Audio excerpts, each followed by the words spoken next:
Hi, Yellow Jacket fans. Welcome in once again to episode number 4 of the 𝗛𝗚𝗟𝗏 podcast. Our chance to sit down, have an extended conversation with your director of athletics, Ryan Alpert. I'm Andy 𝗛𝗏𝗏𝗏. Ryan, it's episode 4, but it's our first episode of 2026. So let me set a record for being the latest to ever wish somebody a happy new year. Good to see you once again. Welcome into the 𝗛𝗚𝗟𝗏 podcast. Good to see you and Happy New Year, Andy. No doubt about it. You know, the semester started on Monday, got the students back on campus, get that energy flowing through the flats. Exciting time once again. No, it's exciting time. We have our winter sports and our spring sports are starting to practice and really get into their competition season. And so to get the vibrancy and the student athletes back on campus, it's been a fun week.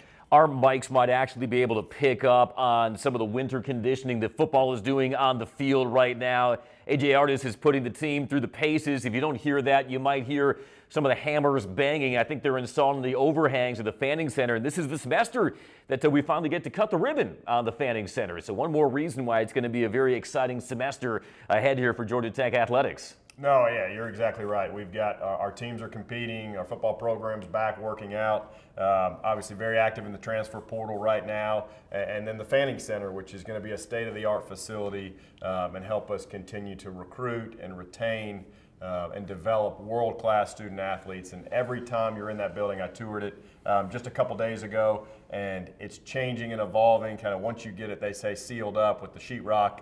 But every day, every week, it almost is transforming and getting closer and closer to its finished product. So this is a hive of activity in every sense, which means we got a lot of ground to cover here on the 𝗛𝗚𝗟𝗏𝗏 podcast. This is the first time we visited with you since December, so our chance to sort of close the book on the 2025 football season. I know it was a tough ending in Orlando to what was otherwise a terrific season that I know Georgia Tech fans will remember for years to come. And just to see the support that Yellow Jacket fans had in Orlando had to leave an impression on you as athletic director. No, you're exactly right. Let me start with the bowl game itself. You know, the Florida Citrus group and the leadership of the Pop-Tart Bowl was incredible for our student athletes, for our coaches, for our program. You want your young men to come in, and they work so hard throughout the season. It's really, you know, no matter what bowl game you're in, it's their last time as a team to play together, to be around one another. You see a lot of holdouts and at other places, but you know, Brent has built a culture of excellence and a brotherhood that they talk a lot about, and so I think the players and their families were around.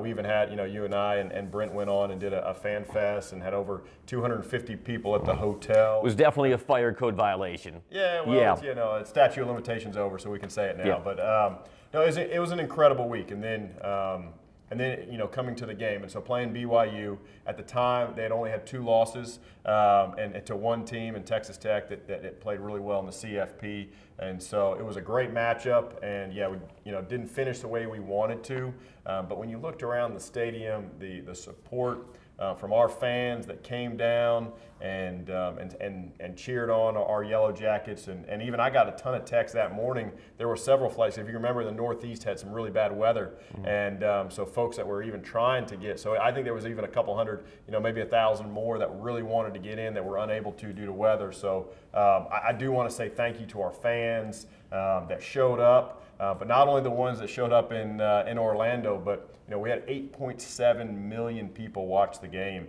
and as you translate that, it was the second most watched non-CFP game, and 8.7 million viewers was exactly the same viewership that we had for our Georgia game. So clearly it was a highly anticipated matchup. The Pop-Tarts group has done a great job marketing that game, but at the same time, you know, it was I think 2 teams that were really one to 2 games away from being in the CFP, so I think it was a CFP matchup, and look, it came right down to the end, and I thought our team played really well, just came up one play short. Georgia Tech sold out its ticket allotment for a 3rd straight year. The official tally was more than 10,000 Georgia Tech fans descending on Orlando, and you had mentioned the high ratings for the Pop-Tarts Bowl, as we now know it, the People's National Championship, and even though that's self-proclaimed, I think very worthy of that title, and that it was the second most watched non-CFP bowl of the year. And that translates into what we continue to see trending throughout the fall, which was the viewership of Georgia Tech football continuing to rise. What numbers can you cite about the way Georgia Tech football got more eyeballs on it this season. And it's a nice acknowledgement, but Georgia Tech fans may be wondering, well, what are some of the tangible benefits to Georgia Tech for having that increased viewership and how this can benefit Georgia Tech as a whole? Well, let me start first, and you're exactly right. I think the viewership for Georgia Tech was incredible this year, but really the ACC.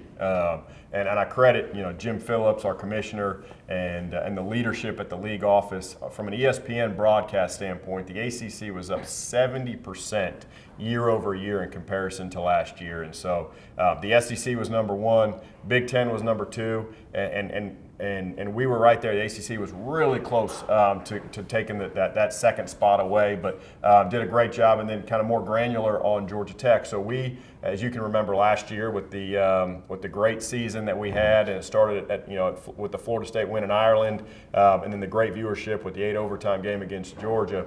We were number one in the ACC from a viewership standpoint.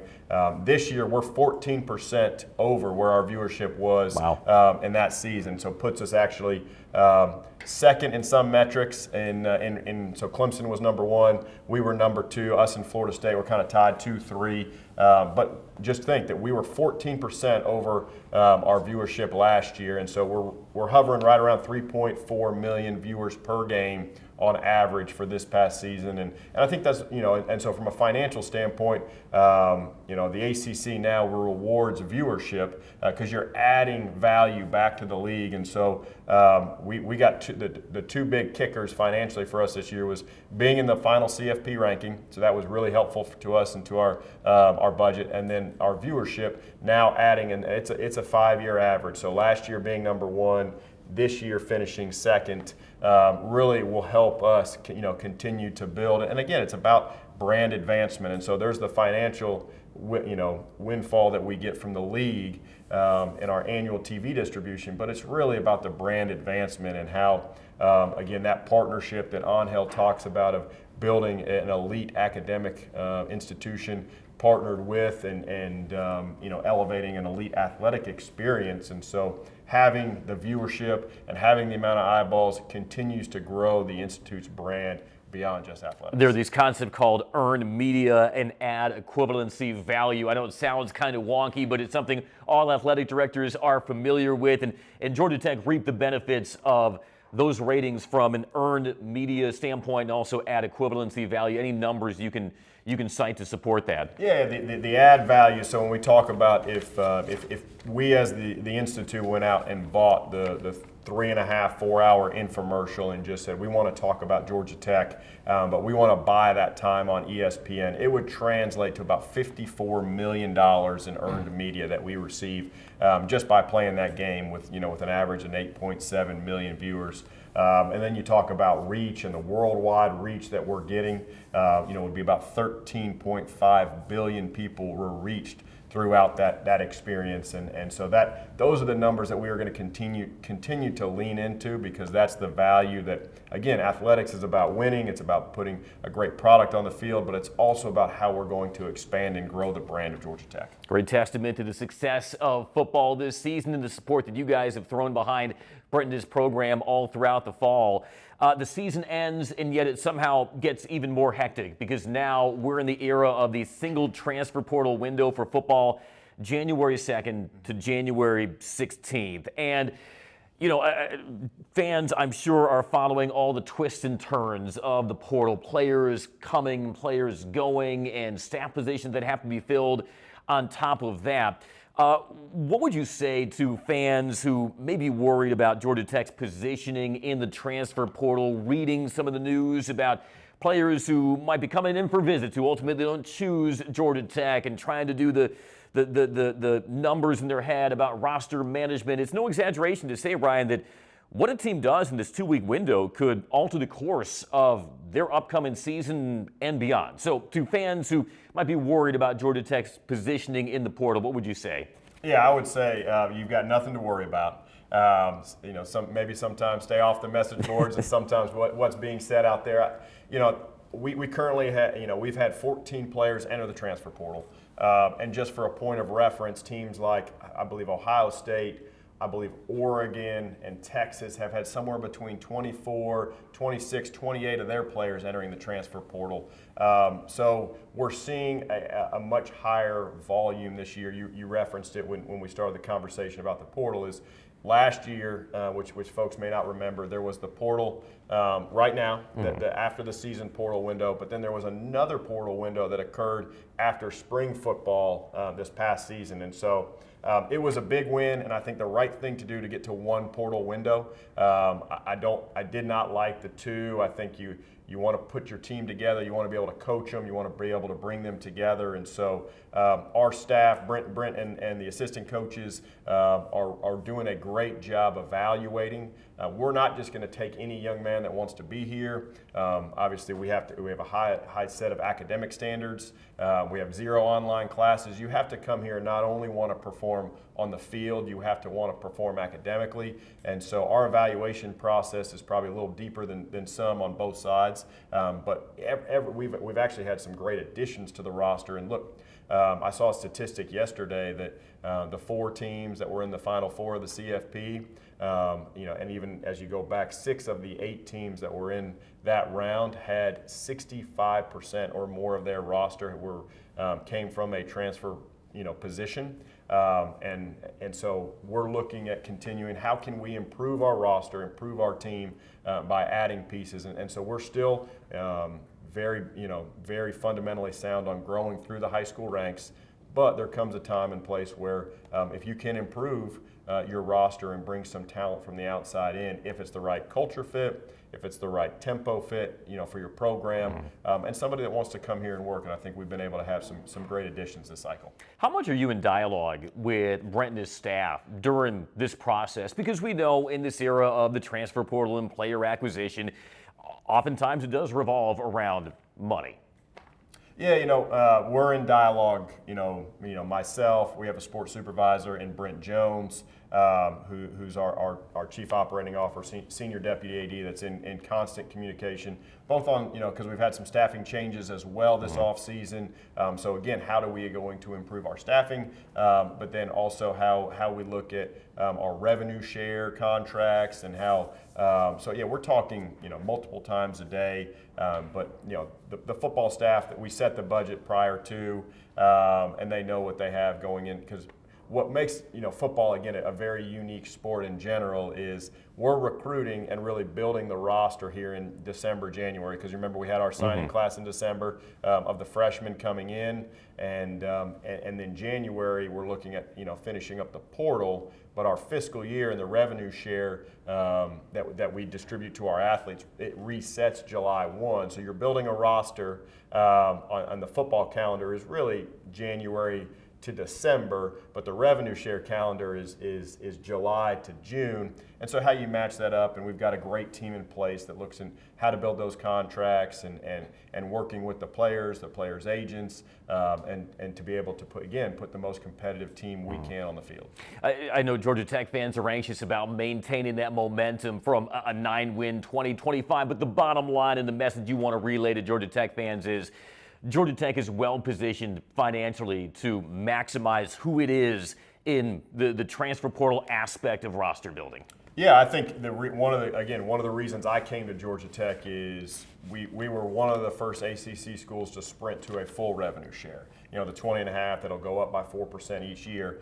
But then what's becoming a differentiator is the access to above the cap third-party market deals, and that's again where I think our alums that are leading major corporations, the city of Atlanta. Look at the skyline around us. There are some huge corporations and companies here, and that's what we have to continue to grow. Our staff is diligent about being out in the community and continuing to ask for more.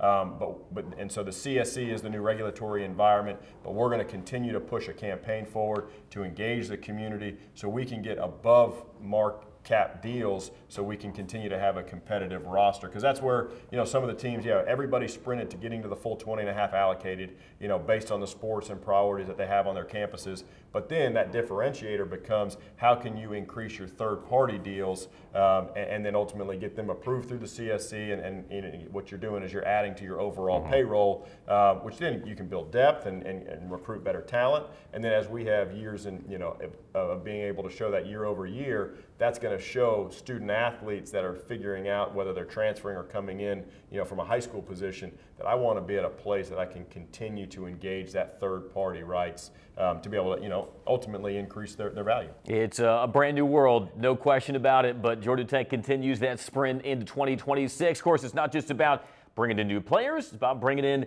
new coaches, and the Goose is back, as I'm sure you've heard. George Godsey, new offensive coordinator. I say new, but he's certainly not new to Georgia Tech fans, reuniting with Brent Key. His resume certainly made him a very attractive candidate to be the new play caller for Georgia Tech, and great to see a true Georgia Tech legend back on the flats. No, I think I'm not on Goose name basis with him yet, but I'm calling him George. But I look forward to continuing to build a relationship with him, and I would actually say Brent tried not to hire Goose, if you will.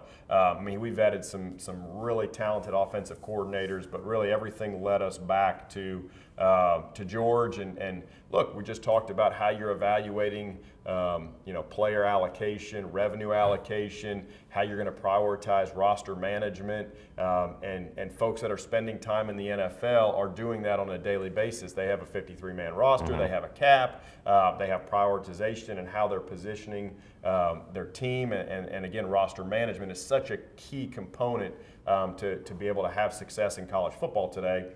So to bring a guy who has a plethora of experience from the NFL, 4 years as a play caller in the NFL, working with Todd Monken, working with some really elite players. If you look at the Ravens roster and the success that they've had, along with the other places he's been, and you've got an NFL star-studded lineup that George has integrated with and coached, but then also his experience in college. So he understands both sides, but can also bring a huge wealth of knowledge when it comes to roster management, player acquisition, player retention. And if you want to come and you want a pathway to the pros, which is what a lot of our high school and transfers want, there's nobody who can talk to you about that better than George. That's a skill set that all of a sudden you kind of need now, Yeah. Because a roster can change so much from one year to the next. It was a very rigorous vetting process, and Brent talked on the record about interviewing various candidates, a lot of talent, a lot of interest in the position, but you'd alluded to this. You don't want fans to get hung up on the long-standing relationship that Brent and George have had, and that all of his interviewing and vetting of candidates, that wasn't window dressing. No, it was not. I mean, trust me, we talked a lot about each candidate's style of play, what makes Georgia Tech successful, what's made Brent successful. Look, it's not just about Haynes, but we've been able to attract, I think with Brent's background, an elite offensive line, elite quarterback play that has come in. And look, I think he should have finished a little higher in the Heisman race than 10th, but at the same time, players are coming here and being able to impact the game and impact winning. And so, Brent looked, I think, what was it, 36? Was that the quote? Yeah, 36 names, and you run them through the analytics software. He had several conversations, Zoom meetings, phone calls, met in person with a lot of these candidates. But ultimately, it all led us back, and I do, you're seeing it across the board of whether teams are hiring front offices or people with experience in the NFL. And so with George's offensive experience, with his NFL experience, with his college experience, even though we talked to a bunch of people, everything just kind of led us back and feel like he's the right person to help us continue our success. Again, we don't want to be the one-hit wonder. We don't go 9-0 and then finish the year 9-4 and think that we're here to win and compete for championships, and feel like he's a great addition to the staff to help us go out and compete for an ACC championship next year. As athletic director, I'm sure you're free to call him Goose, but I know you'd prefer to call him Coach Godsey, and that's a great title here for George Godsey as he comes back to the Flats. It's an exciting time of year beyond football. Like we said, semester started this week. Basketball season rolls on. How about the job that Karen Blair has done knocking off a ranked Notre Dame team. It's really starting to gel. Let's first talk about that because, Karen Blair had to basically reconstruct her roster and to not only beat Notre Dame at home, to follow that up with a tight win over Clemson. They're starting to gel, and now that students are back on campus, you want that support from the students to really will on both the women and the men even more at McCamish. Yeah, I mean, let's talk about KB and her team and staff, and I want to make sure give her the accolades that she deserves. I mean, we sat here on whether it was podcast 1 or 2 and talked about they're young, we're struggling a little bit early, took on some injuries, and we're fighting through some of that adversity. What I would say from a programmatic standpoint, as you watch them play, you're starting to see Karen's influence in the style of play. Any successful team, whether it's a business, whether it's a sports program, when people understand the roles that they need to, and what they need to do in their role to drive to the overall organizational success or team success, that's when you see teams have, win games and ultimately build momentum and success. And I think that's what you're seeing. I think you're seeing the players understand exactly what Karen's asking them to do. They're going out there executing, and they're winning games. And I think you're seeing momentum, you're seeing confidence. So yeah, it's incredible to see that program take that step forward and see the players be rewarded for the hard work, and the staff. They came in and it's a full brand new roster of players, and see them gel and come together, and it's been awesome. And I hope we continue the momentum. And on the men's side, Georgia Tech has not had the gift of continuity with players coming in and out of the lineup, but into the meat of the ACC schedule. And look, the first 2 years, Damon Stoudemire's teams have always gotten better as ACC play has gone on. I know you expect more of the same from the Yellow Jackets, and you want to have that same support urgent on Georgia Tech through their home schedule at McCamish. Yeah, let me talk a little about the men's program, and I think we started the conference season playing at Duke and had an incredible performance. It's hard to beat a team when somebody gets called for 36 fouls to 13, but it was a 35-13 edge in free throw attempts. Yes, welcome to Cameron Indoor. Welcome to Cameron, and then came back home and beat Boston College. Syracuse was a great game down the stretch. Wanted to pull that one. Our second half was incredible. First half struggled a little bit, and so then and then go to Miami and struggle out of the gate, but then play really well down the stretch. And I was talking to Damon just yesterday about putting not even just 40 minutes together, but putting 6 and 8 minute stretches together, and then being able to play a complete game. And when they do, I think we're a really tough team. And but the pieces, that team as well, coming together with some new additions and some people playing in some different roles. They've had the injury bug a little bit too, so continuity. So I'm hoping as we get deeper into ACC play, we can have more continuity and play well. And then as well, getting our students back on campus, as you mentioned. I've stressed to our staff, we talk a lot about fan experience and fan engagement, so we've tried to add some new flavors into the halftime shows, really create unique experiences in venue, and really need our fans. And I think the crowds in December and early January have been great without the students, so really looking forward to welcoming the students back and helping create a home court advantage. Lots of great promotions and ticket deals. We invite you to come out to McCamish Pavilion. Make sure to go to RamblinWreck.com to learn more. Also, this week, first official practices for Eileen Morales in softball, James Ramsey and baseball, but they've already gotten some impressive numbers when it comes to season tickets, all setting up for what will be an electrifying spring, both at Mewborn and at McNeese Baseball Park. Yeah, again, like I talked about, our staff talks a lot about the fan experience and fan engagement, same as our external, our marketing, our ticket sales approach, really pushing the community, really pushing engagement. And so far this year, we're up 17% year over year in season ticket sales in softball, and baseball is a little over 20% up year over year in season tickets. Baseball was just preseason ranked number 2 in one poll and 5 in another poll. And as you mentioned, they started practice this week. It's a little cold. I saw some of our athletes at our endowment dinner last night, and they're trying to thaw out the endowment I dinner. I hope we were throwing indoor, throwing BP inside, and they said no. Yesterday it was sunny enough they went outside and played. But we're going to continue to push season tickets. it's really how do you grow the base, how do you grow support, and it starts by selling more season tickets, and then we'll get into the single game and selling by series. But it's really important for us to go back to those that have had season tickets in the past, as well as getting new season ticket holders, so we can grow our base and grow our fan. Growing our fan base allows for people to be more engaged in what we're doing. They hear from our communication staff and our marketing staff of everything that's going on campus, and so our sales have been really good thus far, but we want to close before first pitch and sell more season tickets. And very important to know, because those season ticket numbers are up, single game ticket availability will be limited compared to previous years. So to guarantee tickets, especially to the biggest games on the schedule, both for softball and baseball, make sure you buy your season tickets. Simple as that. Yeah, and we'd like to get to a point one day where, and if not this year, next year, where we're sold out in season tickets.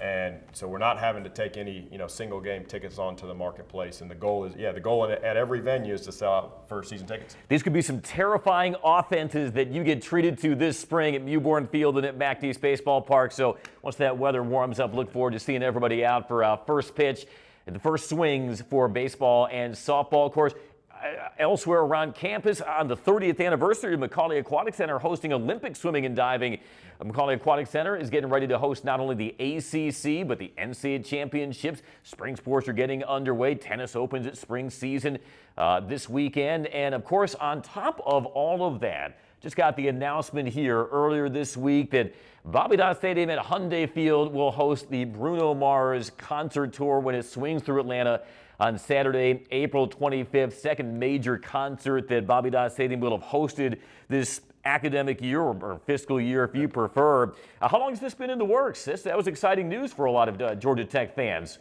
Yeah, it's been, so one of the things that we did at Tennessee, where I was previous, was trying to utilize our venues, and there it was the basketball arena and the football stadium for, and we're pushing our staff the same way to think about how can we diversify, how can we create unique revenue streams beyond just your traditional revenue verticals in college sports. And as we put $70 million into a renovation into Bobby Dodd Stadium next year, I want to find ways to use the facility more than the 6-7 football games a year. And so this past, the Chris Brown concert was a great example. And sometimes you need to show the marketplace what you can do. And so we sold that out, through the promoter and Live Nation. And so we've been having different conversations about, again, how can we utilize Bobby Dodd Stadium at Hyundai Field to be able to promote whether it's music venues or artists, or when we renovate our club spaces to have more events. And so we came together and with the Bruno tour, and so we're really excited. There's some other dates in the works. We have this thing called the World Cup coming to Atlanta.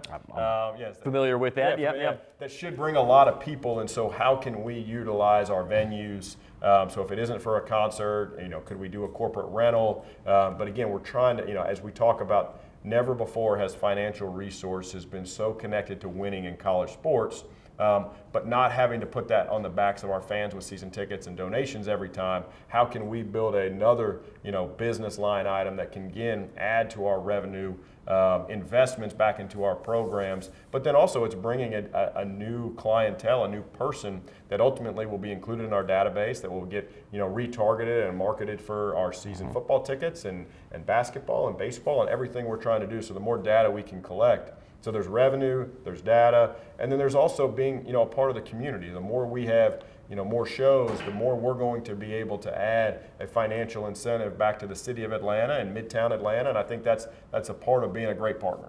Is the goal to have 2 concerts a year, like we're shaping up to have with Chris Brown and Bruno Mars? Is there a specific number in mind, knowing also that this generates revenue that you're going to reinvest into the teams and the student athletes?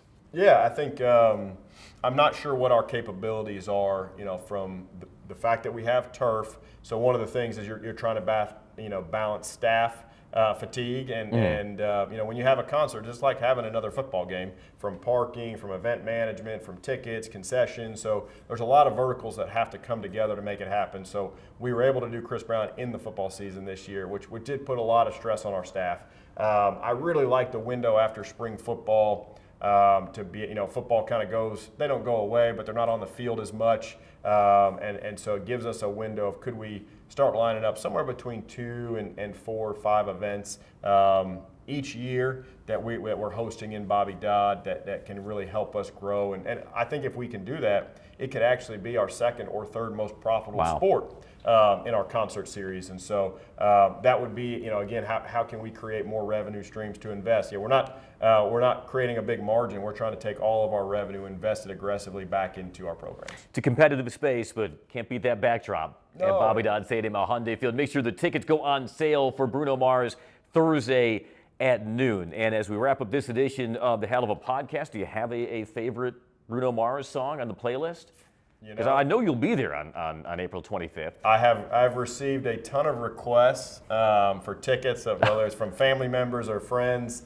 I need to get Bruno on my Spotify. Okay. So next podcast, I'll bring my favorite Bruno song. I'll just tell you this: 24 Karat Magic, elite wedding reception song. That's what I've heard a ton of wedding. I need to listen because they said every wedding reception I've ever been to is a bunch of Bruno Mars. Well, I'll tell you what, it'll be like a wedding reception with 50,000 plus fans here in late April with Bruno Mars. But before that, we got a lot of wins to collect here as we move into 2026 across Georgia Tech athletics. And then that we wrap up episode number 4 of the Hell of a Podcast. Ryan, appreciate catching up with you. Thanks again. We'll do this again soon. Sounds great. Look forward to it. All right. Jackets. Remember, like, listen, subscribe, and sting them. We'll talk to you next time on the Hell of a Podcast.